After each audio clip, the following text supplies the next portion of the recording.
All right, Shalom. First and foremost, okay, there we go. First and foremost, I want to give all praise, glory, and honor unto Yahweh, Bahashim, Yahweh Shai, Bahashim, Harakakodash, and double honors unto the apostles and elders of GMS Great Millstone, and a sincere Shalom to Yakin, bringing out this word in diligence and in truth. And now I want to do a quick lesson on this podcast, man, because there's several lessons to be learned here, man. And one, this shows, as we always say, man, it doesn't matter what level or so-called level you are in this world as a so-called Negro, Latino, Native American. It don't matter what level you on, in this world as a Jake, man. If you're an Israelite, you fall under the curses regardless, man. And you have to deal with them, right? From the poorest, the most destitute unto, those that have millions. Esau still looks at you as the same, and he's still going to treat you as a NIWGA, man.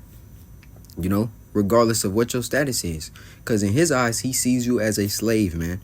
And he hates you, right? Now, this is proof. This is the NBA player, Jeff Teague. He's like the 1 and the 2 in the league for, 1 and 2 in like terms of point guard, shooting guard.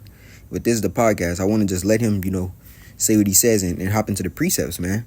Because, we all catching hell. Remember that.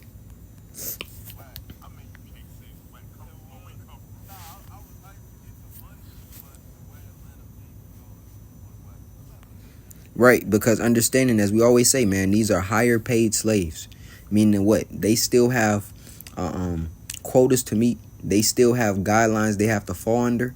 And being that they're receiving that much money or getting that much money, signing their name on a contract, they're expected not to say certain things. And, they get treated bad too.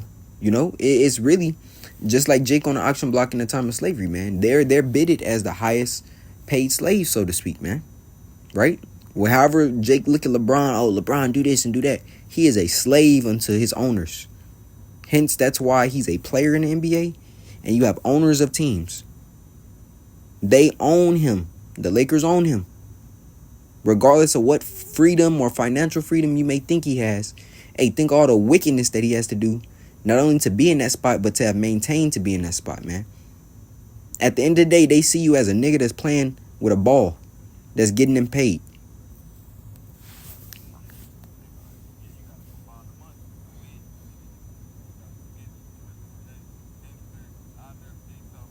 And that's the devil who owned them, right? And he gonna say it.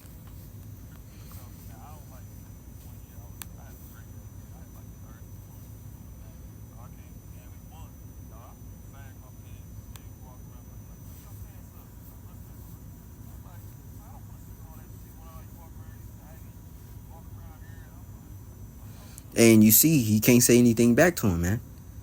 Here it is. Jeff Teague wanted to basically move how he wanted to move. And the owner basically telling him, hey, you going to move exactly how I tell you to move. And he just throw the boy in there too. Right? Matter of fact, I think it's still in Deuteronomy 28. But I just want to double check.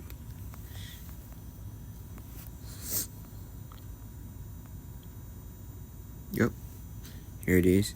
Deuteronomy 28 and 32, it says, thy sons and daughters shall be given unto another people, and thine eyes shall look and fail with longing for them all the day long. Right. When you look back at the chattel slavery, what happened, man? You had families literally torn away and separated from each other, man. And there was no power in the hand of the male, the father or the mother to keep that family together. And if you did any action to try to fight for your family, you were put to death or beat to submission. So in this scenario, here it is. He's saying, hey, I'm just reverting back to what he was comfortable, right? And the owner told him, hey, pull up your pants, man. You gonna move how I tell you to move. And he didn't say that he gave a response because, he can't. Because if he give a response, guess what? He's cut or his money or something to happen to him, right? Just like us on our jobs, man. You don't have the authority to say what you want, to say how you feel, to say what's true. You have to deal with the hells that come with that position, right? It says, longing for them all the day long, and there shall be no might in thy hand, right? And that might is power, man. You have no power to change because at the end of the day, you're the borrower or the servant. He's the lender, right? Let's grab this quick pre. This Proverbs 22 and 7.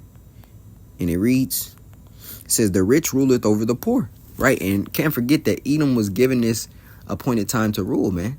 And these owners of these teams, it's not like they just work their way up from, little kids and lower or middle class homes to get in that position. No, man. These things were passed down into them, man. They know people who know people because they've been around them their whole life.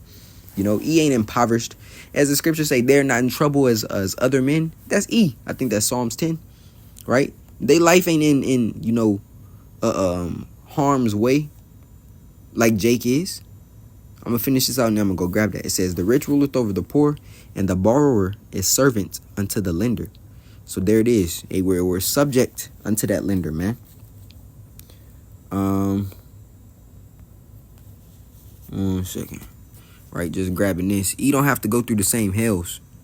And most importantly, the elites, man. Now the lower class Edomite, hey, you just a 2-time loser on this side, but oh well, because Jake been losing for too long under you, man.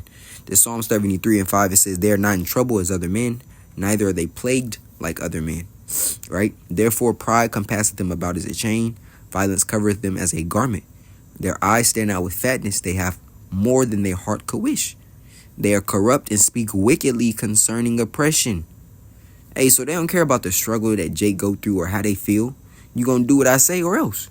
And that's E's mentality.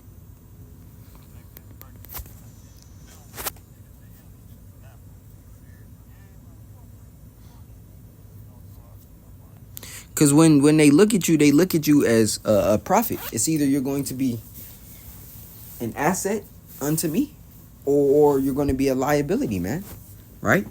He only sees in terms of financial gain. He don't care about what Jake going through at home or the hells that they had to be raised up and grew out of. No. So let's get back.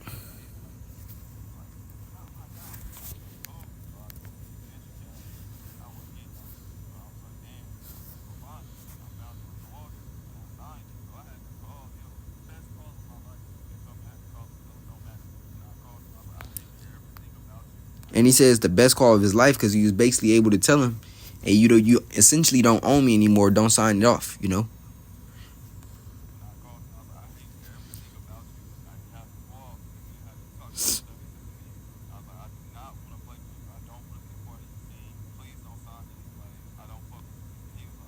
And you see, even with everything he said, he had to say, please don't sign me.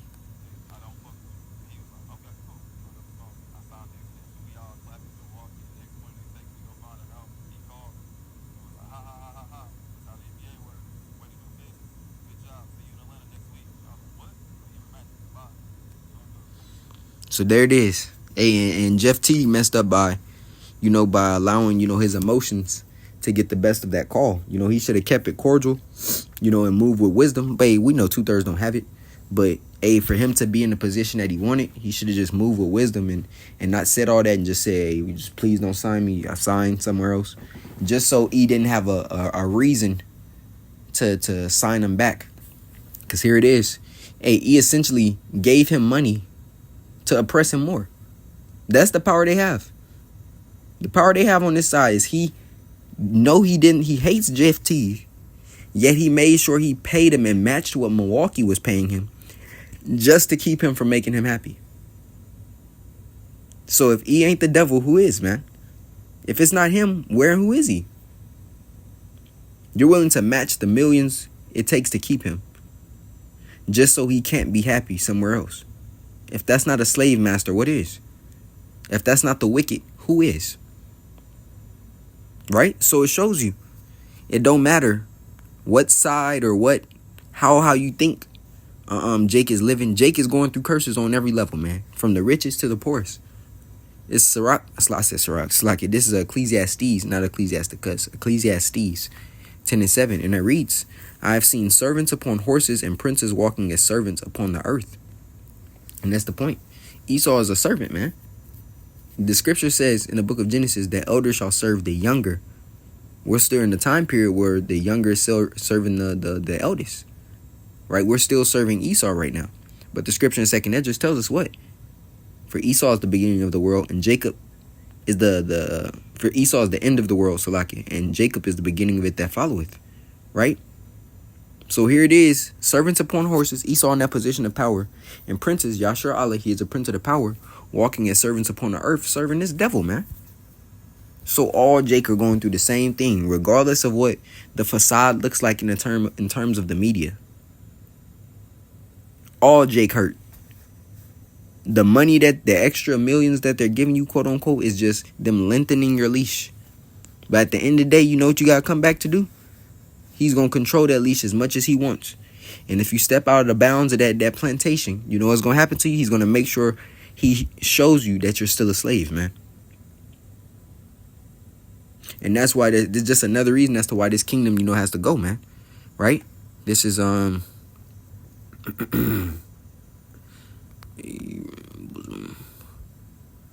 Lazarus, right? This is Luke 16 and 20. Matter of fact, I'm gonna start here at 19. There was a certain rich man which was clothed in purple and fine linen and fared sumptuously every day. Matter of fact, I'm gonna read it in the blue letter, Salakia. Come on, man. What the heck? It's not even loading. I'm gonna try it again. Salakia, 1 second.